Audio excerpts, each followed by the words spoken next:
Bienvenue sur Parlons de votre mental, le rendez-vous pour venir booster vos ressources psychologiques et votre mindset en écoutant des invités inspirants chaque semaine. Vous souhaitez être performant dans vos réalisations personnelles, professionnelles, tout en étant bien dans vos baskets? Nos invités de la saison 3 nous partageront comment ils font pour développer leur confiance en eux, leur motivation au quotidien, leurs méthodes pour gérer les échecs, la pression, le stress. Ils témoignent sur leur capacité de résilience et leur détermination pour toujours aller plus loin, plus haut, en restant positif. Abonnez-vous, ce podcast va devenir votre vitamine pour vous doper vous aussi à vous dépasser pour réaliser vos rêves. Et si nous découvrions notre invité du jour? Bonne écoute à toutes et à tous.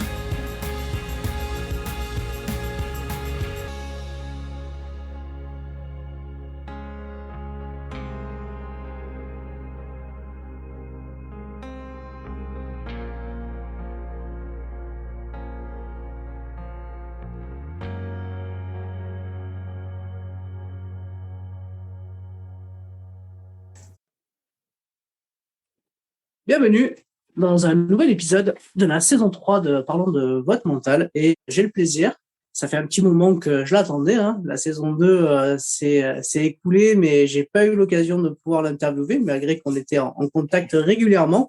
J'ai la chance de pouvoir du coup aujourd'hui interviewer Max Altenhoven. Salut Max. Salut Sébastien, ça va? Écoute, merci pour ton invitation et tu as très bien prononcé mon nom qui est extrêmement compliqué. Donc, top. Ouais, je me suis entraîné avant. Tu m'étonnes. Je sais que c'est important de bien prononcer le nom des gens, donc je me suis bien entraîné. Bon, alors Max, Kno Minute, voilà, t'en es le fondateur. Donc déjà, je te remercie parce que du coup, tu héberges mon podcast depuis plus d'un an maintenant. Donc, ravi en tout cas d'être hébergé chez toi. Et du coup, je vais te laisser un petit peu te présenter. Si tu peux nous parler un petit peu de ton bijou. Ouais, directement de nos minutes si tu veux. Nos minutes aujourd'hui, et on est en plein dans le renouveau là, tu vas comprendre pourquoi, ceux qui nous écoutent aussi. Nos minutes aujourd'hui à 3 ans, c'est aujourd'hui la première plateforme de podcast professionnel pour la croissance personnelle. Donc on traite des thématiques de sport et performance physique, diététique, santé, entrepreneuriat et leadership. Et par exemple, toi, tu es dans la catégorie, dans la thématique entrepreneuriat, leadership, et là-dedans, on a croissance personnelle, développement personnel, finance, psychologie, gestion des émotions, leadership, management, tu vois, tout ce qui traite vraiment croissance personnelle globale. Euh, Aujourd'hui, on compte 50 000 membres, 2000 créateurs dont tu fais partie, bien entendu, et dans moins d'un mois, là, ça fait 9 mois que les équipes bossent en sous-marin sur la toute nouvelle version, la toute nouvelle plateforme de No Minutes, qui sortira le 30 janvier 2023, donc dans moins d'un mois. On est en train de préparer toutes les campagnes de com avec des ambassadeurs, nos influenceurs favoris, quelques créateurs. Et bien entendu, à partir du 30 janvier, vous pourrez découvrir la nouvelle plateforme de No Minutes. Il ne sera pas que du podcast et où tout a été redesigné à zéro, et que ce soit le site ou que ce soit la plateforme, l'application mobile. Voilà en gros.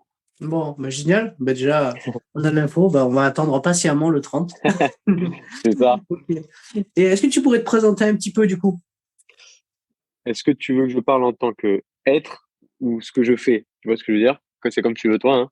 Ouais. Non, c'est comme tu le sens en fait. Moi, globalement, je m'appelle Max Altenhoven du coup, j'ai 28 ans aujourd'hui. Enfin, aujourd'hui, à ce jour. Je suis préparateur physique professionnel dans le sport professionnel de base et toujours en activité dans le handball et le rugby. Et à côté de ça, donc depuis 3 ans, dirigeant fondateur de la plateforme et de l'entreprise No Minutes, comme tu as présenté au début rapidement. Donc voilà mes deux gros secteurs d'activité. Mais après, je fais pas mal d'autres choses sur le côté pro. Et après, sur le côté perso, je suis quelqu'un de, allez, si je peux te donner deux, trois traits de caractère comme ça, quelqu'un de très travailleur, discipliné, sportif, enthousiaste. Mais après, j'ai aussi des gros défauts, ce qu'on peut appeler des qualités non exprimées un petit peu pour s'échapper là-dedans. Je suis très perfectionniste, trop exigeant, que ce soit avec moi ou parfois les autres, et des fois pas assez flexible avec moi surtout, et parfois avec les autres également. Donc tu vois, c'est beaucoup dans le faire, l'action, l'exécution et le pro, tu vois, qui prend assez souvent le dessus sur le perso. Voilà en gros. Ouais. Après, tu sais, je crois que le trait que tu viens de dépeindre, en tout cas de peindre, c'est vraiment dans le haut niveau et dans tous les entraîneurs de haut niveau que j'ai pu côtoyer, ou même moi quand je m'occupais de jeunes Bah en fait on est obligé d'être perfectionniste de toute façon parce que les Ouais, détails, tu peux pas passer à côté des détails et puis le détail fait toute la différence pour la performance. Donc au final, c'est clair. moi je vois ça plutôt comme vraiment une vraie qualité quoi. Ouais, bon, mais tant mieux. Surtout quand on est entraîneur et qu'on veut pousser vers le haut quoi. T'as pas de Ouais, Il y a pas de secret hein. Donc du coup, je trouve que ça va bien ensemble, c'est-à-dire le fait de toujours vouloir apprendre plus. Tu vois, c'est pour ça que j'aime bien que nos minutes, c'est parce que du coup, moi j'avais déjà cette philosophie quand j'étais entraîneur, c'est de me dire qu'il fallait toujours que j'ai un train d'avance sur en tout cas sur les athlètes et que je puisse toujours les accompagner de mm. manière mais avec les nouvelles technologies, avec les comment dire les nouvelles Nouvelle recherches qui avaient métrique, été nouvelle data faites. et tout. Ouais. Ouais. Et du coup, si t'es pas là-dedans, finalement, t'es mort en fait en tant Tu te qu'entraîneur. laisses déborder, hein, c'est clair, ça va trop vite. Et donc du coup, ouais, c'est un peu comme on parle beaucoup des sciences médicales, mais c'est pareil dans le sport, on se sert des sciences pour pouvoir aussi faire Ouais, évoluer les athlètes, quoi. C'est aujourd'hui, exactement. je crois que c'est ce qui fait aujourd'hui la différence des grands athlètes, parce que quand on voit les tops dans n'importe quoi, en fait, ils sont tous entourés par des ingénieurs de plein de Plus trucs, leur quoi. staff. Mais ouais, c'est ça, Ouais. exactement. Donc voilà. Alors écoute, le podcast, il commence toujours par un petit portrait chinois, Ouais, un questionnaire de Proust. Donc on y va. Je vais te poser quelques questions. Bon, elles sont, parfait, feu. voilà. Allez, parfait. Comme ça, on va pouvoir te découvrir un petit peu. Ta couleur préférée, c'est quoi, Max? J'en ai deux, comment je fais? Bah, tu dis les deux. Le bleu turquoise, le marine, enfin, le turquoise bleu marine, et le vert de nos minutes qui est plutôt un vert amande. Ok. Et pourquoi tu apprécies ces couleurs? Elles sont très naturelles, spirituelles et en rapport avec la terre, la nature, et c'est ça que j'aime bien, tu vois. C'est des couleurs naturelles, je pense, qui évoquent beaucoup de choses. Si tu étais un livre, quel livre serais-tu? Euh, les conseils de succès de Jack Canfield, je sais pas si ça te dit un truc. Je l'ai C'est pas lu, c'est une bible, ouais, il fait 6 ou 700 pages, mais c'est de loin le meilleur livre que j'ai lu et très, très, très inspirant, tu vois, donc, ouais, celui-là. Ok, à lire alors. À tous les Ouais, auditeurs, carrément. Ah à ouais. lire. Le moment de la journée que tu préfères? Le matin, sans hésiter. Sans Mais le hésiter. matin, c'est quelle heure le matin? Parce que le matin, Ah, il le me reste. matin, très tôt. Tu sais, c'est le matin, entre guillemets, entre 5 et 7. Le moment où, si t'es pas avec ta copine, si je suis pas avec ma copine, je peux être seul et avoir des moments de silence, d'introspection et de focus. C'est là où je suis vraiment très productif. Je dis 5 et 7, mais ça va des fois jusqu'à 5h30, 9h30, tu vois. En gros, c'est le début de matinée, quoi. Ok. Si tu étais une citation, quelle citation serais-tu? J'en ai tellement, j'adore ça, si tu veux, mais tu sais, les citations plutôt entrepreneuriales et véridiques, je pourrais pas t'en sortir une comme ça. Je dirais, tire avant de viser, tu vois, par exemple. Ouais, tire avant de viser, toujours passer à l'action et peut-être après réfléchir ou revenir. Mais à partir du moment où tu as osé, où tu as pris des risques et tu es passé à l'action, tu as fait plus que la norme, que la normale et tu as créé quelque chose, quoi. En général, Être de dans bon. être dans l'action, quoi. Ouais, ouais, dans l'exécution, vraiment, c'est important. Ta principale qualité, c'est quoi?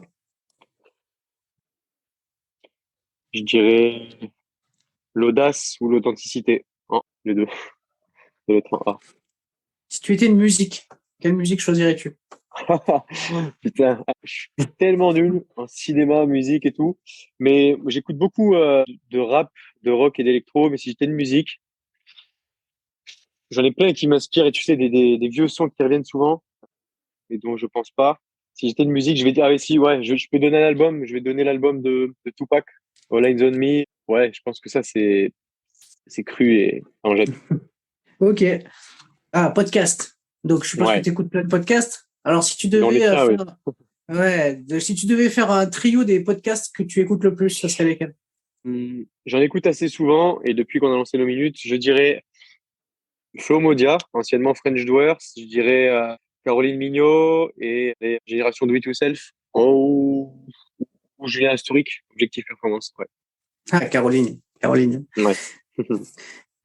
Caroline Mignot et son podcast Marketing Square. C'est ça, exactement. Un petit coucou à Caro, du coup. Ouais. Allez, la dernière. Si tu étais un sport, quel sport serais-tu? Eh ben, tu sais que je sais même pas alors que j'adore tous les sports. Franchement, je vais te dire ouais, le handball. Allez. Tu vois, il y a quelques années, j'aurais dit le rugby, il y a encore quelques années avant, j'aurais dit le foot. Et là, aujourd'hui, ouais, j'hésite vraiment entre le handball et les sports de combat, mais ouais, handball. à coup sûr. Une balle. C'est hyper Ok. complet et au niveau des valeurs, c'est énorme. Ouais, et puis t'es dans un super club là, avec des belles valeurs et tout, C'est ça. il y a une belle énergie en tout cas à chaque fois que je vois les images, tout ça là, j'ai l'impression on voit une belle cohésion d'équipe. Bon, En mais tout cas, top. ça transpire à travers les réseaux C'est ça, ouais. sociaux. Trop bien. Ok, ok. Bon, on a fait un peu ton portrait chinois, tout ça, qu'on est un peu mieux. On revient un petit peu sur ton parcours. Il t'inspire quoi ton parcours? Euh, mais encore une fois, c'est avec mon caractère et mes traits de personnalité. Les gens sont plus fiers de moi par rapport à ce que j'ai fait que moi, je ne suis de moi.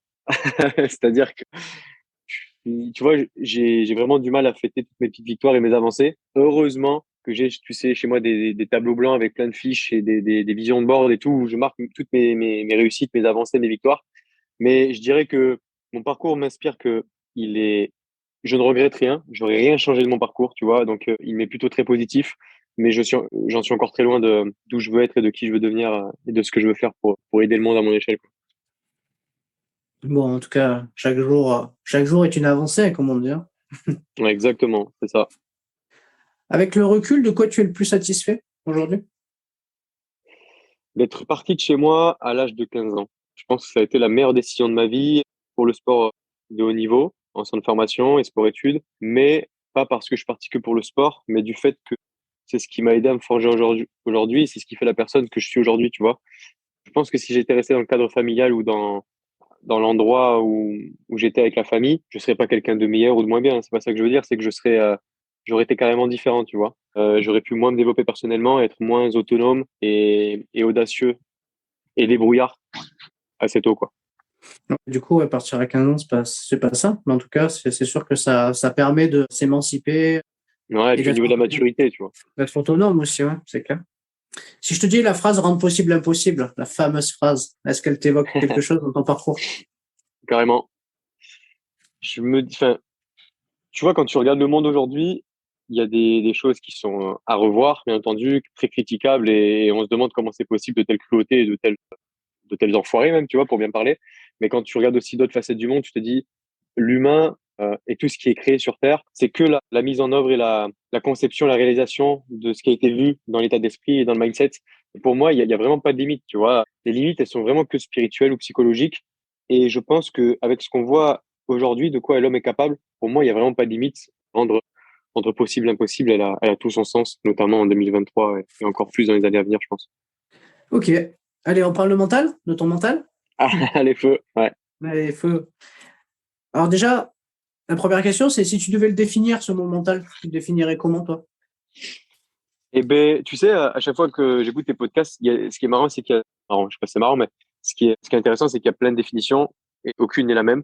Moi, le mental, justement, il m'évoque pas quelque chose de très positif dans le sens où je trouve que le mot mental, c'est ce qui fait souvent défaut à l'homme, ou au sportif, ou à l'entrepreneur ou quoi. C'est le conscient. Enfin, bon, c'est ma définition. Après, je dis pas que j'ai juste ou quoi, mais c'est juste ma vision des choses.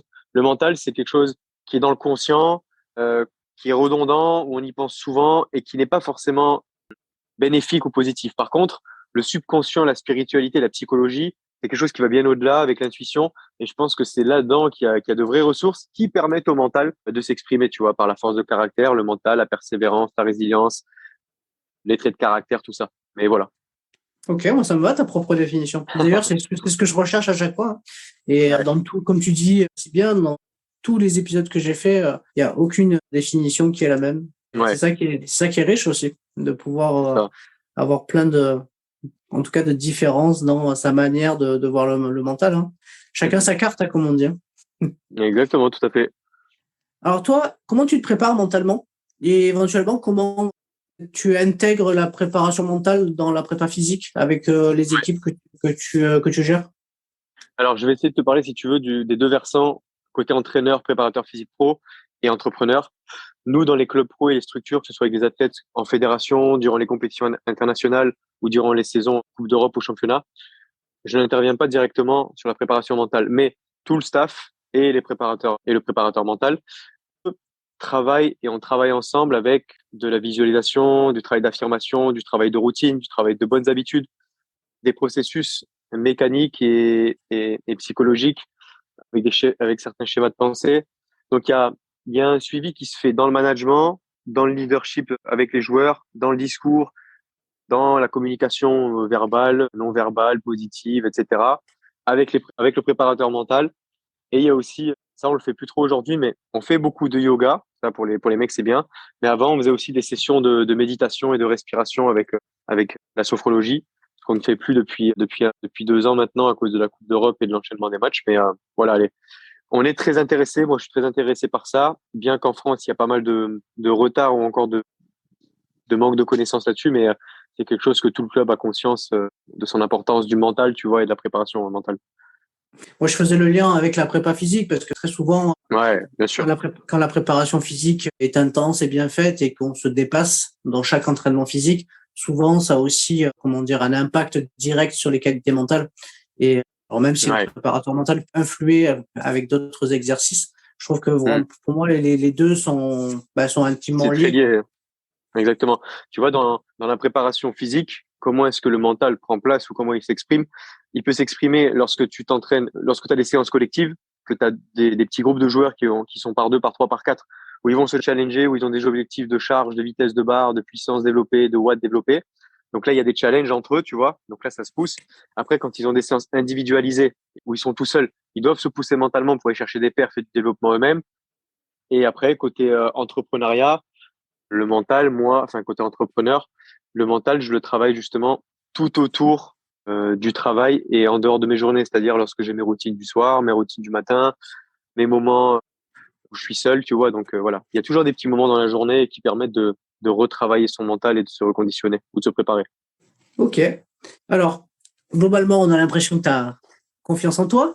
En tout cas, c'est ce qui paraît. Est-ce que cette confiance, tu l'as toujours eue ou est-ce que tu l'as développée avec le temps? Alors ouais, c'est bien que tu le dises ça. Donc comme je t'apprends rien, il y a la confiance et l'estime.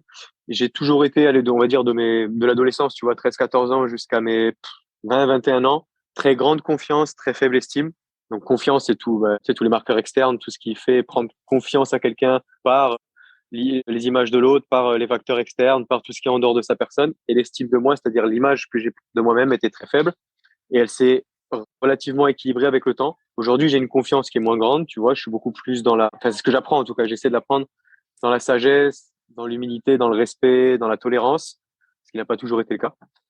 Et mon estime de moi, elle progresse du fait que ce que je fais chaque jour, ce que j'accomplis, la personne que je deviens et le travail que je fais sur moi, quoi.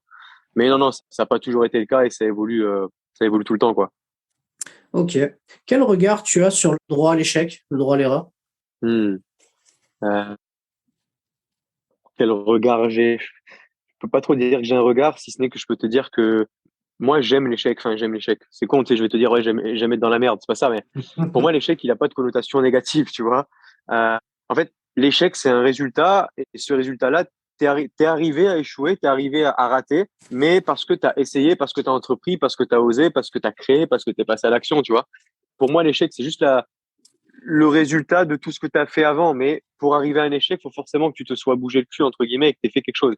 Donc pour moi, l'échec, c'est pas quelque chose de négatif. C'est juste, j'avais lu une phrase sur ça qui disait, quand c'est non ou quand vous ratez, c'est simplement que c'est pas le bon timing ou la bonne manière. Tu vois. Et pour moi, un échec, c'est juste taper un mur ou taper le fond de quelque chose, tu vois, et pouvoir rebondir quelque part ou repartir sur une autre route et recommencer de la meilleure façon. Donc l'échec, je le vois très positivement et je pense qu'il fait partie intégrante du voyage, quoi, tu vois. Ouais. Ouais, je suis d'accord avec toi. Après, moi, c'est un terme que j'ai carrément éliminé. Enfin, là, je parle parce que Ah j'en ouais, parle tu dans vois. le podcast parce que les gens, ils sont, comment dire, ils sont ancrés. C'est un mot Ouais, qu'on affectionne bien en France. Mais moi, c'est clair. moi, je parle plutôt d'expérience et puis après, du coup, de critères de réussite ou de non-réussite pour pouvoir après ajuster, pour recommencer, refaire et puis, à un moment donné, réussir, quoi. Mais ouais, je suis plus je Mais préfère tu le mot vois, expérience. ben voilà, le mot expérience que tu as dit, j'ai pas réussi à le sortir, mais il résume tout ce que j'ai dit juste avant. Et ouais, c'est un apprentissage perpétuel.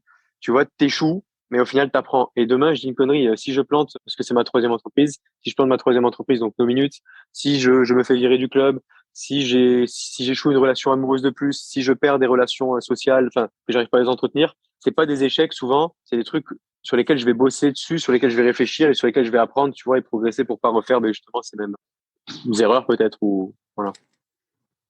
Ah ouais, bah, je t'écoute, ça me fait penser un peu au livre de Charles Pépin, La rencontre. Mais finalement, Je connais pas. quel que soit l'environnement dans lequel on évolue, de toute façon, des expériences, c'est des rencontres, c'est des expériences, et c'est ça qui nous permet aussi de mieux nous connaître aussi et d'aller vers notre chemin, Grave. quoi. Exactement. Ouais, Charles Pépin, ouais, il écrit des livres très sympas. Voilà, Charles Super. Pépin. Il a écrit un livre sur la confiance et aussi un livre sur les vertus de l'échec. Ça m'intéresse vraiment, ça. Ok. Voilà. Ouais, tu peux le trouver. Il y a en tout cas, pour ceux qui nous écoutent, il y a pas mal de petites conférences qu'il a faites qui sont disponibles sur YouTube, qui sont hyper Ouais, intéressantes. que tu m'as dit Charles Pépin, j'ai pensé à Charles Gave tout de suite, mais c'est pas du tout le même. Donc, ok, j'irai voir ça. Ah ouais, c'est un philosophe moderne que j'aime bien. Ok. Le regard des autres, ça t'évoque quoi? Euh, je m'en fous de plus en plus. Si tu veux. Non, mais c'est vrai parce que j'ai longtemps été attaché enfin, je suis quelqu'un qui vit très simplement. Hein. J'ai pas de grosses bagnoles, je mets pas de marque, je sors pas en boîte, je me montre pas. Si ce n'est sur les réseaux sociaux, mais pour essayer d'apporter de la valeur et aider. Mais le regard des autres, plus j'avance et plus je m'en détache. Et c'est pas que je manque de respect ou quoi, c'est que je me dis, on s'en fout dans le sens, avance tout en respectant tout le monde et fais le bien, essaie de faire le mieux possible. Puis, quoi que les gens disent, tu t'en fous. De toute façon, il y aura toujours des gens pour parler ou en bien ou en mal. Donc, c'est comme ça. Mais voilà. J'essaie de m'en Ok. détacher, ouais. Ok. Du coup, tu disais que ça n'a pas toujours été le cas, mais du coup, comment tu as réussi Hmm. à franchir le pas? Eh ben, en travaillant sur moi. Tu sais, quand on dit travailler sur soi, les gens, ils disent, ouais, mais ça veut dire quoi travailler sur soi? Pour moi, c'est en apprenant à être, en écoutant plus. Ça, c'est un gros truc que j'ai bossé. En écoutant plus, en faisant preuve de plus d'empathie, en prenant plus le temps, en étant plus patient, en passant plus de temps seul, en travaillant sur sa méditation, sa gestion des émotions, tout le travail d'introspection, de lecture, tu vois, c'est tout ça qui a fait que ben, ça augmente justement ta confiance, ton estime, et tu n'as plus besoin de te mesurer ou te comparer aux autres, ou de vouloir plaire aux autres, ou de montrer aux autres que, tu vois. Donc, c'est ça, je pense. Ouais, je crois que la seule personne à qui il faut plaire, c'est soi-même, hein, au final. Ouais, et c'est pas le plus facile, hein. Non, c'est clair. C'est clair. Surtout quand on est perfectionniste, mais je vois Ouais, ce que tu c'est parles. dingue. Ouais. Car tu te plais jamais au final, tu vois. Non, parce que tu n'es jamais satisfait pleinement. Donc, Ouais, exact. il faut beaucoup travailler sur soi pour se dire non, mais c'est bien quand même. Exactement. Non, mais c'est ça. Ok. Allez, on parle de motivation. Est-ce que tu as des trucs pour te motiver au quotidien, pour avoir la pêche? Alors, tu parlais de rituels, donc je pense que ça doit entretenir un peu ta motivation, mais est-ce que tu as d'autres trucs? Hmm. La motivation, déjà, c'est quelque chose que j'adore, le concept, j'adore, mais j'aimerais bien le remettre dans le contexte si t'es OK. C'est, Vas-y. c'est que pour moi, il y a la vision, la discipline et la motivation. Et la motivation, c'est comme un pétard, un briquet. Ça sert vraiment sur la ligne de départ, sur les quelques premiers mètres, les premières secondes, les premiers jours, etc. Mais après, ce qui prend le relais de la motivation, souvent, c'est la discipline et la vision, c'est ce que tu vois au bout. Et moi, j'ai pas toujours la motivation, tu vois. Mais par contre, j'ai de la discipline. J'aime faire ce qu'il y a à faire, alors que j'ai pas envie de le faire. Et la vision, c'est ce qui me porte. Donc, comment est-ce que j'augmente ma motivation chaque jour et que j'essaie d'entretenir cette flamme ou ce bruit de pétard ou ce bruit de pistolet ou quoi? C'est que je me rappelle souvent de mes objectifs. Je les relis souvent. J'ai toujours mes tableaux de vision board. J'ai mes rituels qui permettent ça. La vision où je veux être dans 1 an, 3 ans, 5 ans, 10 ans ou pour 2 minutes pareil. Donc, si tu veux, j'essaie de réduire aussi la pression que je me mets et de me dire, waouh, il faut arriver à ça dans 5 ans, 10 ans. Mais du coup, je le découpe en micro petites actions, journalières, quotidiennes, hebdomadaires, mensuelles, qui font que c'est des trucs qui sont tellement simples, faciles ou pas forcément dérangeantes que ben, t'as pas le choix de les faire au final. Et cette motivation, elle s'entretient en faisant plein de petites actions cumulées, quoi. Je sais pas si c'est très clair ce que j'ai dit, mais C'est très très clair. Mais du coup, ça ouais. m'amène à la question, du coup, est-ce que selon toi, il faut un plan pour réussir? Moi, je dirais oui, il faut un plan, mais après réussir, ça dépend de tout le monde, tu vois. Réussir pour moi, le terme réussite, il a changé, je crois, en 10 ans que je fais tout ça, il a dû changer quasiment chaque année. Tu vois, la réussite pour certains, ça peut être belle bagnole, voyage, plein d'oseille. D'autres, ça peut être avoir des enfants, une vie de famille bien rangée, une vie équilibrée, stable.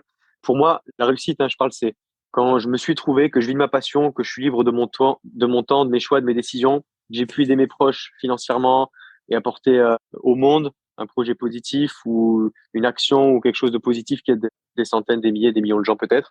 Voilà, la réussite pour moi, c'est l'accomplissement personnel et le bien, et faire le bien. Après, si t'as de l'argent, si t'as des thunes, si t'es reconnu, renommé, si t'es en bonne santé ou quoi, ça fait partie de la réussite, mais je pense que ça dépend de tout le monde. Et est-ce qu'il faut un plan?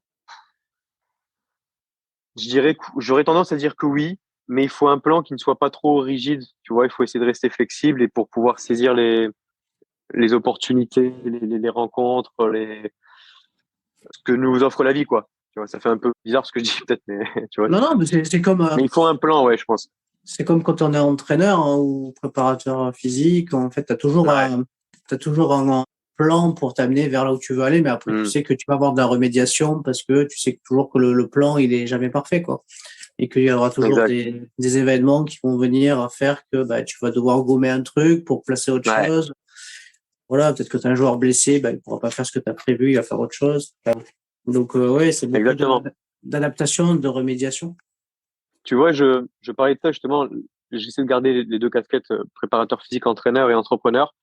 Et sans plan, c'est voué à l'échec. Et l'art de périodiser, de planifier, de programmer, pour moi, il est indispensable. Tu sais, c'est comme une colonne vertébrale. Une fois que tu sais planifier, programmer ta vie, les séances des mecs, les programmes, les planifications, ta vision dans la boîte, structurer tes équipes et tout, après, tu peux laisser place justement à de l'imprévu, à des surprises, à des opportunités, tu vois. Mais si tu fais l'inverse, eh ben, au final, tu vas dans tous les sens et tu ne sais plus reconnaître qu'est-ce qu'une opportunité, qu'est-ce qu'une chance, qu'est-ce qui est une belle rencontre, qu'est-ce qui est une mauvaise rencontre, qu'est-ce qui est une perte de temps, un gain de temps, tu vois. Et c'est pour ça que je pense que déjà, si on a la bonne ossature, si on a le bon plan, comme tu as dit, tu as évoqué le mot plan, si on a le bon plan là, et qu'après on laisse place à la magie de la vie ou des rencontres, des opportunités, ben là, ça prend tout son sens et je pense que c'est mieux comme ça. Après, c'est mon avis, mais encore une fois, Ouais, ouais, après, chacun peut avoir une c'est vision ça. différente, mais en tout cas, quand on a été entraîneur, je pense qu'on a un peu cette vision-là. Oui, il faut un plan parce que tu peux pas naviguer à vue, parce que tu as des objectifs à atteindre, mais après, tu sais que forcément, ton plan, il est malléable, quoi. Tu peux pas faire autrement. S'adapter ou mourir. Tu vois, Ouais. C'est ça, j'aurais dû, s'adapter ou mourir. j'aurais dû, j'aurais dû te dire ça comme citation, tu vois. S'adapter ou mourir, ouais. Ah bah voilà, elle est là. Elle est là, s'adapter ou mourir. Bah justement, s'adapter ou mourir. On va parler de la gestion des émotions. Est-ce qu'il t'est déjà Ouais. arrivé d'avoir géré de la pression, voire du stress? Alors, le stress, on sait qu'il y a le bon côté du stress et le côté Mhm. moins bon. Et comment tu fais pour le gérer? Eh bien, le stress, la pression, que ce soit dans le sport pro, avec les médias, la pression des résultats, les pressions financières, ou moi avec enfin, les équipes avec nos minutes, le fait de devoir embaucher, licencier, trouver des fonds, que j'ai lancé une prestation, un collaborateur, que j'ai annoncé qu'on allait faire ça comme action, mais que j'ai pas encore les fonds, tu vois. Ça, c'est des pressions quotidiennes qui font bah, que souvent je dors pas très bien, mais dans l'ensemble, ça va. Comment je fais pour gérer tout ça? Qu'est-ce qui m'a beaucoup aidé? Qu'est-ce qui m'aide beaucoup? Le travail de respiration m'aide énormément dans la gestion des émotions. Le fait de se confier et de parler aux bonnes personnes m'aide beaucoup. Le fait de pas rester seul pour pouvoir ne pas trop cogiter, tu vois, et de pouvoir s'entourer des bonnes personnes et avoir des réflexions différentes. Qu'est-ce qui m'aide à gérer mes émotions? Le fait d'être en nature, beaucoup en nature, pouvoir voyager, marcher, faire du sport. Le sport, on me demande, enfin, on me dit tout le temps, Max, tu fais trop de sport, tu sais, un peu comme de la bigorexie. Mais moi, je m'entraîne 45 minutes à 1 heure par jour depuis que j'ai peut-être 18-19 ans. Franchement, hein, depuis 7-8 ans, j'ai dû rater 5 jours par an, peut-être sans faire de sport, tu vois. Et c'est pas que je me considère comme un super athlète et tout, je me considère OK comme un athlète, mais c'est parce que le sport, il me procure tellement de bienfaits, outre l'effet hormonal, c'est surtout que ça me permet d'évacuer ce stress, comme tu l'as dit, cette pression, gérer mes émotions, ne pas penser à tous les petits soucis ou la pression, et voilà, quoi. Donc, ouais, il y a plein de choses comme ça. Ok. Allez, la petite dernière. Il paraît que pour avoir une force mentale, il ne faut rien lâcher. Quel est ton avis sur ça? C'est clair. Et tu vois, je suis toujours persuadé de ça. La résilience, c'est comme moi, enfin, le mot résilience, tu vois, j'essaie de l'imager comme une petite plante dans un pot de fleurs ou quoi, qui est au milieu de la jungle, de la savane, qui est au milieu des insectes, des prédateurs, des vents forts, de l'eau, de la pluie, tout ça, et qui résiste, qui est là, qui fait son petit bonhomme de chemin, qui continue à pousser, à grandir. Je dirais que la force mentale, c'est ne pas lâcher. J'en suis persuadé. Maintenant, j'ai vu une photo un jour, je sais pas si tu l'as déjà vu, c'est une photo qui tournait sur Facebook il y a quelques années. C'était une main qui tenait une corde comme ça et qui serrait tellement la corde que sa main, elle en saignait. Et enfin, du coup, il y avait du sang. Et la phrase disait, je crois, approximativement, parfois, il vaut mieux lâcher prise et abandonner quelque chose plutôt que de continuer à se faire mal et ne pas et aller dans le mur, tu vois. Donc la force mentale, bien sûr, que c'est persévérer, jamais abandonner et ne pas lâcher. Et d'ailleurs, il y a une autre citation qui dit si t'en as marre de recommencer, arrête d'abandonner. Ça, je suis extrêmement d'accord avec ça. Mais des fois, je me dis, la tête dans le guidon, je me dis, est-ce que je fais les bons choix? Est-ce que c'est toujours bien de continuer, persévérer, être résilient? Alors qu'au final, s'il faut, je prends le mauvais chemin, et je prends la mauvaise décision. Alors qu'il aurait peut-être fallu que justement, je lâche prise, je fasse demi-tour et que j'abandonne cette idée ou cette action, tu vois. Donc, c'est hyper délicat comme question. Ouais, j'aime bien la poser parce que chacun a un avis différent sur celle-là. C'est ça. Toi, qu'est-ce que t'en penses, par exemple? Bah, moi, je pense un peu tu sais, moi, en fait, j'ai l'image de la montgolfière. C'est-à-dire que, Ouais. par moment, en fait, si tu coupes pas quelques sacs, tu peux pas t'envoler. Donc, Ouais, grave, carrément. donc l'idée, c'est de pouvoir quand même, ne rien lâcher. C'est-à-dire, être focus sur l'objectif qu'on veut avoir, mais être capable d'avoir suffisamment De délester, quoi. ouais, de se délester des choses qui font pas on peut s'élever, en fait. Donc, Ouais, carrément. c'est un peu ça, enfin, c'est un peu mon idée, en fait, Ouais, derrière ouais. ça. C'est-à-dire que garder sa force mentale pour aller vers l'objectif, mais être aussi conscient de ce qu'il faut couper pour pouvoir s'envoler. C'est-à-dire, comme tu disais, s'il faut licencier quelqu'un, s'il faut refaire un truc, s'il faut se planter pour réussir, enfin, voilà, essayer Ouais. de jongler. Mais après, ça demande, comment dire, d'avoir une bonne visualisation de où tu veux aller et Mhm. ensuite d'être bien entouré pour pouvoir aussi faire les bons choix et savoir un petit peu là où tu vas couper, quoi. Parce que des C'est fois, il clair. suffit de pas grand-chose, il suffit d'un détail. Hein. C'est un peu comme Oui. dans la systémie de la performance dans tous les sports. Des fois, c'est un petit détail qui fait une grande différence. Hein. C'est toujours ça. Ouais. C'est toujours le grain de sable ou la goutte d'eau ou le petit coup de vent Et, qui fait la grosse diff, ouais. et on le voit, tu vois, moi, je viens d'un sport qui est le tennis. Et dans le tennis, ils jouent tous bien au tennis. Si tu regardes techniquement, les mecs dans les 1000 premiers, tu vois pas une énorme Ouais. différence. Ouais. Physiquement, ils sont tous bien préparés, en tout cas pour la plupart. Ce qui fait la différence, après, c'est des fois, j'ai envie de le dire, c'est un peu leur grain de folie qui fait la différence. C'est-à-dire ce génie qu'ils ont, Ouais, être c'est touche, ouais. plus persévérants que les autres, oser un truc que d'autres n'oseraient pas parce qu'ils essayent d'être conformes à une stratégie et C'est clair. finalement, ils vont pas surprendre l'autre par un truc fou. Alors là, je pense, tu vois, à Benoît Paire qui est capable de sortir, je sais pas combien d'amortis dans un match. Ouais. Ben voilà, quoi. Moi, je trouve que, en tout cas, les athlètes que j'ai eu la chance de rencontrer et qui sont très, très hauts, ils ont tous un petit grain, en fait. Mais quand je te dis, petit Ouais. grain de folie, grain de génie, tu Ouais. vois, c'est un peu ça, quoi. Exactement. La limite est proche, ouais, carrément. C'est ça. C'est clair. C'est clair. Ouais. J'ai l'impression qu'ils sont des fois sur une autre planète, en fait. Ils sont hyper humbles et tout ça, mais des fois, il y a un truc je dis, il y a un truc, quoi. Mais je pense que c'est ce petit truc-là qui fait que, Ouais. ils en sont là, en fait. Et que d'autres Ouais. n'arrivent pas à aller là où ils sont. Voilà. Après, c'est mon Ouais, ouais. avis. Peut-être que je me Non, trompe, mais en mais tout je cas. te rejoins carrément. Je le vois même tu regardes la majorité des athlètes olympiques ou athlètes internationaux, ils ont je vais pas dire qu'ils, qu'ils qu'ils ont un petit chromosome, un petit bout d'ADN de trisomie, tu vois, mais il y a quelque chose un peu qui n'est pas commun, qui est hors du commun, justement, et qui fait qu'ils arrivent à faire la différence dans des moments de haute pression, de money time, de tie break, de ce que tu veux, tu vois. Et ouais, souvent, ces mecs-là qui font la diff, hein. Oui, et puis même je n'ai pas posé la question, ça fait longtemps que je n'ai pas posé, mais souvent je la pose, est-ce qu'il faut apprendre à supporter la douleur pour progresser? Mais souvent, en fait, ils ont pas peur de se faire mal, en fait. Et Ouais, ils savent que, à chaque fois, ils grignotent un peu plus, mais ils savent que, grave.